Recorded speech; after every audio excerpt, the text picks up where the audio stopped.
नमस्कार, मैं हूं आनंद राज। न्याय टीवी के सभी दर्शकों का बहुत बहुत स्वागत है। कोर्ट राउंडअप की खबरें अब विस्तार से। तृणमूल कांग्रेस के सांसदों के एक प्रतिनिधि मंडल ने सोमवार को राष्ट्रीय राजधानी में रामनाथ कोविंद से मुलाकात की और तुषार मेहता को भारत के सॉलिसिटर जनरल के पद से हटाने की मांग की। टीएमसी सांसद महुआ मोइत्रा ने कहा है कि हमने अभी राष्ट्रपति से मुलाकात की है और एसजी तुषार मेहता के कार्यालय को लेकर उन्हें एक ज्ञापन सौंपा है। हम एसजी के तत्काल इस्तीफे की मांग करते हैं। उन्होंने कहा है कि 1 जुलाई को पश्चिम बंगाल विधानसभा के विधायक और विपक्ष के नेता एलओपी शुभेंदु अधिकारी ने गृह मंत्री अमित शाह से उनके आवास पर मुलाकात की। उसके तुरंत बाद 10 अकबर रोड स्थित सॉलिसिटर जनरल के घर के लिए रवाना हुए। इस बीच एक अन्य टीएमसी सांसद सुखेंदु शेखर ने कहा है कि एसजी सुखेंदु अधिकारी से नहीं मिल पाने के लिए माफी मांग रहे हैं। उन्हें शुभेंदु अधिकारी को उनके आवास में प्रवेश करने की अनुमति किसने दी?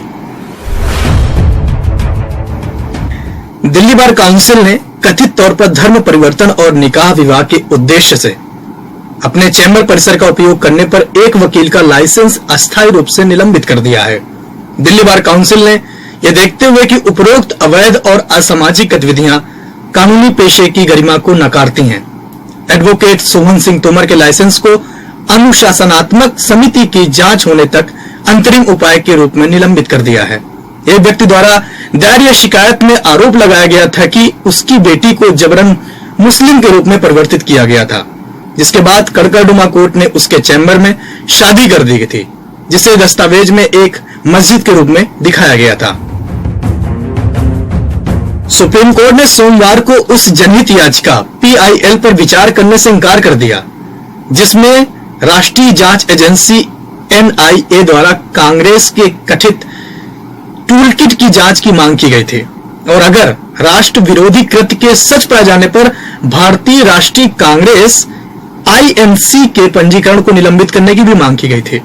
न्यायमूर्ति डीवाई चंद्रचूड़ और न्यायमूर्ति एमआर शाह ने याचिकाकर्ता एडवोकेट शशांक शेखर झा से पूछा कि अनुच्छेद 32 के तहत व्यापक और सामान्य राहत की मांग वाली याचिका पर कैसे विचार किया जा सकता है।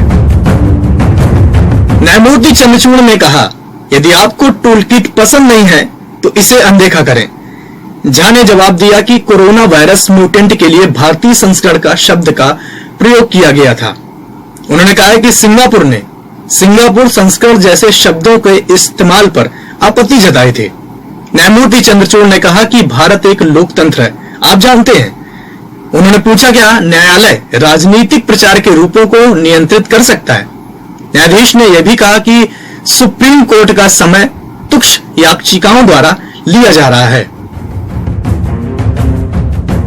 केरल हाईकोर्ट ने हाल ही में कहा है कि भारत के नोटरी पब्लिक को वैवाहिक मामलों में विदेशी नागरिकों के हलफनामे को प्रमाणित करने के लिए अधिकृत है और विवाह अधिकारी को एक विदेशी महिला के नोटरीकृत और हलफनामे को स्वीकार करने और उसके परिणाम स्वरूप याचिकाकर्ताओं के साथ उसकी शादी को पंजीकृत करने का निर्देश दिया। न्यायमूर्ति पीबी सुरेश कुमार ने याचिका की अनुमति देते हुए कहा है कि प्रमाणित करने का उद्देश्य केवल यह सुनिश्चित करना है कि दस्तावेज में हस्ताक्षर उस व्यक्ति का किया गया है जिसका दस्तावेज में हस्ताक्षर की जरूरत है। अब मुझे दीजिए इजाजत और आप बने रहिए न्याय टीवी के साथ।